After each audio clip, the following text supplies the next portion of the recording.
बिस्मिल्लाहिर्रहमानिर्रहीम, अस्सलाम वालेकुम। आज का जो हमारा लेक्चर है वो हमने सेकेंड ईयर फिज़िक्स को आज हमने स्टार्ट करना है और चैप्टर नंबर 11 का पहला लेक्चर होगा, जिसमें हम चैप्टर नंबर 11 का इंट्रोडक्शन देंगे। चैप्टर नंबर 11 का पहला लेक्चर स्टार्ट करेंगे हम लोग, ठीक है जी। चैप्टर नंबर 11 हीट का लेक्चर नंबर 1 है, सेकेंड ईयर फिज़िक्स है। और हमें इसमें सबसे पहले जो कॉन्सेप्ट हैं हम उसको देख लेते हैं, क्या क्या बेसिक कॉन्सेप्ट है। आज के वीडियो में सिर्फ और सिर्फ हम बेसिक पॉइंट को डिस्कस करेंगे। हमारे बेसिक पॉइंट्स क्या क्या हैं, पहला लेक्चर होगा, ज़्यादा इसमें डीप नहीं जाएंगे। नेक्स्ट लेक्चर से इंशाल्लाह हम चैप्टर 11 को आगे बढ़ाएंगे, ठीक है जी। अब हमारे पास सबसे पहले थर्मल इक्विलिब्रियम क्या होता है। When two bodies at different temperature are brought into thermal contact, heat flows from hot body to cold body till the temperature of both the bodies become equal. This state is referred as thermal equilibrium. जब आपके पास दो bodies जिनके different temperature हो, फर्ज करें कि आपके पास एक लोहे की रॉड है जो 100 डिग्री सेल्सियस पे और एक पानी रूम टेम्परेचर पे हो गया 20-30 डिग्री सेल्सियस पे। इन दोनों को एक साथ लाया जाता है, पानी के अंदर हमने रॉड को डाला तो हमारे पास पानी का टेम्परेचर बढ़ेगा और लोहे का टेम्परेचर कम होगा। एक दरमियान की कोई कंडीशन आ जाएगी, यानी कि हीट हॉट बॉडी से कोल्ड बॉडी की तरफ ट्रांसफ़र कर जाएगी। एक वक्त ऐसा आएगा कि दोनों का टेम्परेचर एक हो जाएगा। This condition is known as thermal equilibrium. इस कंडीशन को हम थर्मल इक्विलिब्रियम का नाम देते हैं, ठीक है जी। थर्मल इक्विलिब्रियम अच्छा सा समझ में आ गया होगा कि क्या होता है। उसके बाद हम आते हैं थर्मोमेट्रिक प्रॉपर्टीज़। ऐसी physical properties of a substance that vary uniformly with the variation in temperature are referred as thermometric properties. वो फिजिकल प्रॉपर्टीज़ या वो फिज़िकल क्वांटिटीज़ जो टेम्परेचर के साथ वेरी करती हैं। वेरी का मकसद यही नहीं कि टेम्परेचर बढ़ाने से वो बढ़े, टेम्परेचर बढ़ाने के साथ वो यूनिफॉर्मली कम भी अगर हो रही है तो वो थर्मोमेट्रिक प्रॉपर्टी है, ठीक है जी। अगर हम टेम्परेचर बढ़ाते हैं तो लेंथ भी बढ़ती है, वॉल्यूम भी बढ़ता है। विस्कोसिटी एक ऐसी हमारे पास फिज़िकल प्रॉपर्टी है जो टेम्परेचर बढ़ाने के साथ कम होती है, ठीक है। थिकनेस होती है किसी भी लिक्विड की। तो हमारे पास वो फिज़िकल प्रॉपर्टीज़ जो टेम्परेचर के बढ़ाने से या कम करने से वेरी करती हैं, टेम्परेचर के साथ वेरी करती हैं। टेम्परेचर बढ़ाओ तो वो बढ़ेंगी या टेम्परेचर बढ़ाओ तो कम होंगी। अगर या टेम्परेचर कम करें तो वो भी कम होंगी और टेम्परेचर कम करने से वो बढ़ भी सकती हैं, ठीक है जी।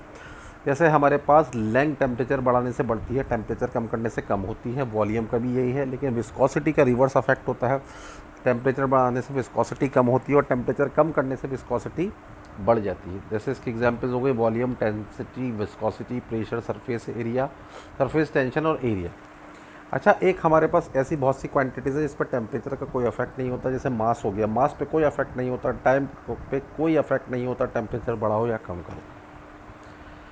अब हम बात करते हैं difference between heat and temperature. Heat और टेम्परेचर के दरमियान क्या डिफरेंस है। हीट की अगर हम बात करें, it is the energy transfer from one body to another due to the difference in temperature. Temperature में डिफरेंस की वजह से हीट एक बॉडी से यानी हॉट बॉडी से कोल्ड बॉडी की तरफ ट्रैवल करती है। हीट हमारे पास ये एनर्जी होती है जो हॉट बॉडी से कोल्ड बॉडी की तरफ टेम्परेचर करती है। Whereas temperature is defined as the it is the thermal condition that determine the direction of flow of energy from one body to another body, ठीक है ना।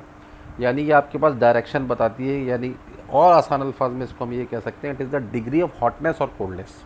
कोई body अगर गर्म है तो कितनी गर्म है, ठंडी है तो कितनी ठंडी है। टेम्परेचर आपके पास हीट के डायरेक्टली प्रोपोर्शनल होता है।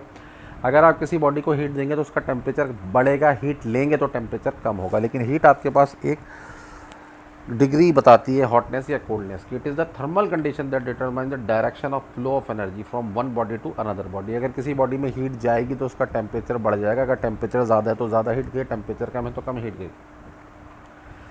इसकी एक और हमारे पास डेफिनेशन है, it is equal to the total kinetic energy of all the molecules of the body. तमाम मॉलिक्यूल्स, किसी बॉडी मुश्तमिल होती है तमाम मॉलिक्यूल्स के ऊपर, इन तमाम मॉलिक्यूल्स की काइनेटिक एनर्जी अगर हम ले और उसका सम कर लें तो हमारे पास बॉडी के अंदर हीट को शो करता है। वो शो करता है, अगर आप किसी बॉडी को हीट देंगे तो उसके मॉलिक्यूल्स की स्पीड वेलोसिटी बढ़ जाएगी, जिसकी वजह से मॉलिक्यूल्स की काइनेटिक एनर्जी बढ़ेगी, ठीक है जी। तो आपके पास किसी बॉडी के तमाम मॉलिक्यूल्स की काइनेटिक एनर्जी डिपेंड करती है उस बॉडी के अंदर हीट पे।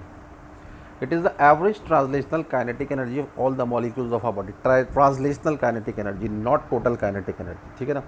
ये सिर्फ और सिर्फ ट्रांसलेशनल काइनेटिक एनर्जी का एवरेज है। ट्रांसलेशनल काइनेटिक एनर्जी क्या होती है, किसी बॉडी के मॉलिक्यूल्स की तीन तरह की काइनेटिक एनर्जी होती है। एक एवरेज, एक होती है ट्रांसलेशनल, एक होती है रोटेशनल और एक होती है वाइब्रेशनल। हम सिर्फ स्ट्रेट लाइन में बॉडी की काइनेटिक एनर्जी की बात कर रहे हैं और वो भी एवरेज। ये हमारे पास sum it is equal to the total, total मतलब सम। और ये हमारे पास एवरेज का जिक्र कर रहे हैं। एसआई यूनिट क्या होते हैं हमारे पास? एसआई यूनिट इसके जूल्स होते हैं, सीजीएस यूनिट इसका कैलोरी होता है, एफपीएस यूनिट बीटीयू यानी कि ब्रिटिश थर्मल यूनिट होते हैं।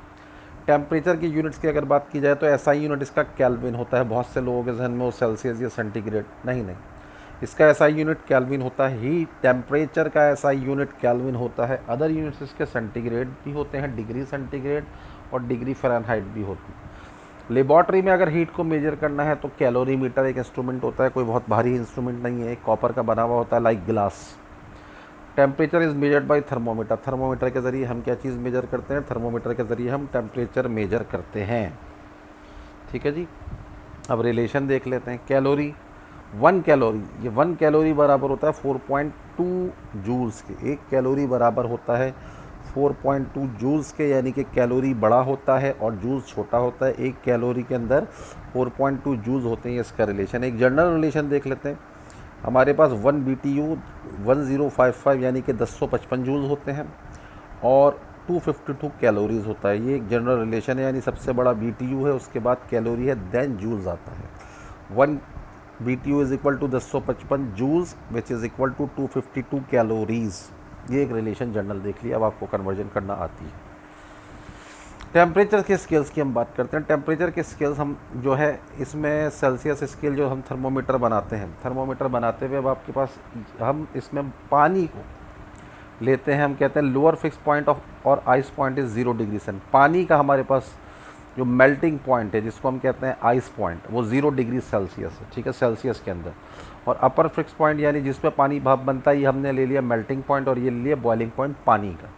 पानी का बॉइलिंग पॉइंट कितना हो गया? 100 डिग्री सेल्सियस। ठीक है, अगर हम सेल्सियस स्केल में देखें तो पानी का 0 डिग्री सेल्सियस से लेके 100 डिग्री तक होता है और यहाँ 0 से लेके 100 तक इसमें 100 निशानात होते हैं। ठीक है, the interval between the 2 points is divided into 100 equal parts. यहाँ से 0 से लेके 100 तक जो नॉर्मल थर्मोमीटर होता है, 0.5 डिग्री सेल्सियस वाला नहीं, जो आम थर्मोमीटर होता है उसमें 0 से लेके 100 तक 100 निशानात या 100 डिवीजन्स होते हैं। अच्छा, फ़ारेनहाइट स्केल में अगर आते हैं, लोअर पॉइंट और आइस पॉइंट, पानी का लोअर पॉइंट जो आइस पॉइंट जिस पे पानी पिघलता भी है और जमता भी है, जिसको हम कहते हैं मेल्टिंग पॉइंट, वो 32 डिग्री फ़ारेनहाइट। 32 डिग्री पे वाटर फ्रीज होता है और 212 पे वाटर कितना होता है? बॉइज होता है। अपर फिक्स पॉइंट और steam point is 212 degree Fahrenheit. 212 में से अगर 32 को निकालें तो कितने इंटरवल्स बनते हैं? 212 से लेकर 32 तक या 32 से लेकर 212 तक कितने निशानात बन रहे हैं? 180 इक्वल निशानात बन रहे हैं, इक्वल डिविजन्स बनती है। अच्छा, केल्विन स्केल में आते हैं। केल्विन स्केल हमारे पास कहाँ से? पानी का जो हमारे पास ice point is plus 273 kelvin and lowest point is 0 kelvin. ठीक है ना, आइस पॉइंट हमारे पास क्या होता है? 273 केल्विन पे पानी पिघलता भी है और जमता भी है। ठीक है ना, ये हमारे पास मेल्टिंग पॉइंट है। और हमारे पास पानी बॉयल किस पे होता है? हमारे पास वेपर किस पे बनता है? 373.15 या 373 ले लेते हैं, कोई प्रॉब्लम नहीं। 273 से 373 तक कितने निशानात होता है? 100। The interval between ice and steam point is divided into 100 equal parts. ठीक है, 100 इक्वल पार्ट्स पर। ठीक है, अब इसकी हम कन्वर्जन किस तरह से देखते हैं? इसका जनरल रिलेशन अगर हम देखें तो हम किस तरह से निकालते हैं? हम ये कहते हैं कि जनरल रिलेशन डिग्री सेल्सियस शुरू कहाँ से होता है? 0 पर कितने निशानात होते हैं? 100। फ़ारेनहाइट कहाँ से शुरू होता है? 32 से, और इसमें निशानात कितने होते हैं? 180। केल्विन कहाँ से शुरू होता है? 273 से, निशानात कितने होते हैं? 100। ठीक है जी, ये हमारे पास एक जनरल रिलेशन बन गया, इसमें कोई प्रॉब्लम नहीं है। यानी कि हम इसको अगर लिखना चाहें ना तो हम यूँ लिख सकते हैं, कोई मसले की बात नहीं है, इसको बहुत आराम से लिख सकते हैं। हमने कहा कि टेम्परेचर इन सेल्सियस कहाँ से शुरू होता है? 0 से। टेम्परेचर इन सेल्सियस -0 लिख लिया, TC डिवाइडेड बाई -0 लिखने की ज़रूरत नहीं है, आपने लिख लिया 100। अच्छा जी, ये हो गया अपॉन 100। ठीक है जी, 100 डिविजन्स थे इज़ इक्वल टू, अब हमारे पास क्या हो गया? टेम्परेचर इन फ़ारेनहाइट कहाँ से शुरू होता है? 32 से शुरू होता है और डिविजन्स कितने होते हैं? टेम्परेचर इन फ़ारेनहाइट किससे शुरू होता है? 32 से शुरू होता है, -32 और डिवाइडेड बाई किसका हो जाता है? 180 के बराबर होता है। डिवाइडेड बाई कितना हो जाता है? 180 के बराबर। इसको हमने कर दिया 180 से डिवाइड, ये हो गया 180 डिवाइडेड बाई 180। ठीक है जी, इसके अलावा is equal to Kelvin scale कहाँ से शुरू होता है? यानी टेम्परेचर इन केल्विन कहाँ से शुरू होता है? टेम्परेचर इन केल्विन शुरू होता है 273 से, यानी टी के में हमने माइनस करा, जहाँ से शुरू होता है उसको माइनस करा, और डिवाइड कितने डिवीजन में होता है, ये 100 में होता है। अब आप इनमें से दो किसी भी रिलेशंस को सिमिलर लेके, अगर आपको केल्विन और डिग्री सेल्सियस की बात करनी है तो आप उन दोनों को ले लें, और अगर आपने किसकी बात करनी है, फ़ारेनहाइट और डिग्री सेल्सियस की, तो आप उन दोनों का रिलेशन ले लें, कोई प्रॉब्लम नहीं है। ठीक है जी। अगर आप डायरेक्टली ये फार्मूला, मेरे ख्याल से जो मैंने लिख दिया रेड पेन से, ये बहुत आसान फार्मूला है। इसको याद करने का तरीक़ाकार क्या है, टेम्परेचर इन सेल्सियस स्केल शुरू कहाँ से होता है, टेम्परेचर इन सेल्सियस स्केल शुरू होता है हमारे पास 0 डिग्री से। TC माइनस 0 लिखने की ज़रूरत नहीं है, और 100 डिवीजन में डिवाइड करते हैं। फ़ारेनहाइट कहाँ से शुरू होता है, 32 से, और 180 में डिवाइड कर देते हैं। केल्विन 273 से शुरू होता है, यानी -273 डिवाइड बाई 100। अगर आप डायरेक्ट रिलेशन याद रखना चाहते हैं तो आप ये देख लें, centigrade upon 5 is equal to F minus 32/9। लेकिन मेरे ख्याल से ये रिलेशन बिल्कुल सही है, आपको याद रहेगा। अब हम इसके न्यूमेरिकल देखते हैं। अगर एक आध बुक का 1.1 न्यूमेरिकल अगर हम देखें, बुक का 1.1 न्यूमेरिकल का part 1, the normal body temperature is 98.4 degree Fahrenheit, what is the temperature on Celsius scale. यानी कि ये बात कर रहे हैं सेल्सियस और फ़ारेनहाइट में कन्वर्जन की। टेम्परेचर इन फ़ारेनहाइट कितना दिया हुआ, 98.4 डिग्री फ़ारेनहाइट, और टेम्परेचर इन सेल्सियस इनको मालूम करने को कहा है। इसका सोल्यूशन क्या होगा, हमने कहा TC upon 100 is equal to 2F minus 32 upon 180 लिखा। लिखने के बाद इसको जब हम कन्वर्ट करेंगे तो TF बराबर आया 36.88 डिग्री सेल्सियस। ये मैं कर नहीं रहा, ये आपको मैंने एक फार्मूला दे दिया। TC की वैल्यू रखेंगे 98.4 upon 100 is equal to 2F minus TF minus 32 divide by 180। आप इसको सॉल्व करेंगे स्टेप बाय स्टेप, ठीक है, डायरेक्ट नहीं करेंगे, स्टेप बाय स्टेप सॉल्व करेंगे। तो टेम्परेचर इन फ़ारेनहाइट आपका कितना आएगा, 36.88 डिग्री सेल्सियस। ठीक है जी। इसका पार्ट 2, ये असल में अमूमन ये MCQs में आता है, इतना लंबा करने की, यानी कि आपको ये याद रखना है कि at what temperature do the Fahrenheit and Celsius scale कॉन्साइड। वो क्या टेम्परेचर है जिस पे फ़ारेनहाइट और सेल्सियस स्केल कॉन्साइड हो जाता है, यानी फ़ारेनहाइट का वो कौन सा टेम्परेचर है जो सेंटीग्रेड पे भी उसका आंसर वही आएगा। ठीक है, ऐसा कौन सा टेम्परेचर है। अगर मैं कहूँ कि लेट सपोज़ एक टेम्परेचर है जो फ़ारेनहाइट में जब हम उसको कन्वर्ट करेंगे तो आंसर वही आएगा, कॉन्साइड कर रहा है। यानी TF is equal to TC बराबर हो गया X। हमने फार्मूला लिखा, हमने फार्मूला वही लिखा जो था कि TC upon 100 is equal to TF minus, हमने क्या लिखा, TF minus 32 divide by 100। TC की जगह हमने लिख दिया X, TF की जगह लिख दिया हमने X। क्रॉस मल्टीप्लिकेशन कराते हैं, 180X is equal to 100X minus 3200। 180X को ऐसे ही रखा, 100X को भेज दिया, 180X minus 100X is equal to minus 3200। 180 में से 100 गए तो 80X is equal to minus 3200, X is equal to minus 40, यानी माइनस 40 वो टेम्परेचर है। मैं आपसे अगर कहूँ कि माइनस 40 डिग्री सेल्सियस को फ़ारेनहाइट में कन्वर्ट करें तो फ़ारेनहाइट में भी माइनस 40 ही आएगा। और अगर मैं आपसे कहूँ कि माइनस 40 डिग्री फ़ारेनहाइट को सेल्सियस में कन्वर्ट करें तो जब भी आपके पास सेल्सियस में ये आपको MCQs में आता है।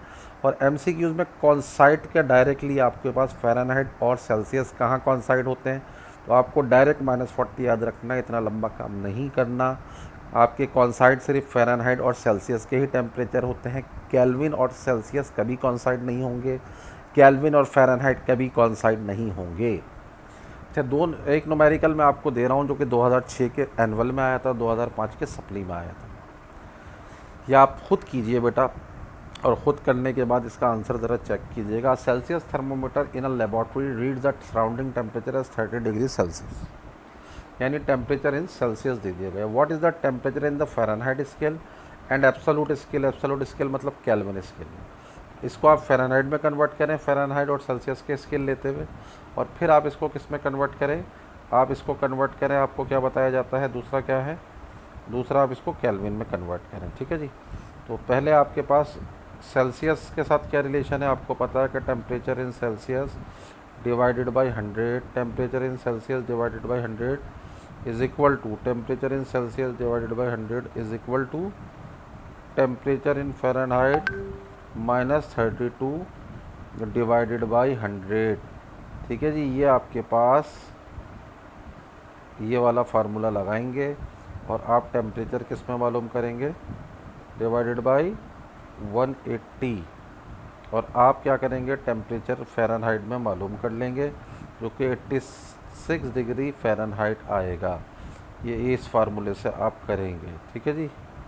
दूसरा आपके पास क्या करेंगे, टेम्परेचर इन सेल्सियस अपॉन 100 किसके बराबर होता है, अगर केल्विन के साथ इसका रिलेशन देखा जाए तो temperature in Celsius divided by 100 किसके बराबर आ जाएगा, ये बराबर आएगा TK minus 273 divided by 100, TK minus 273 divided by 100, ये भी आपको करना आता है।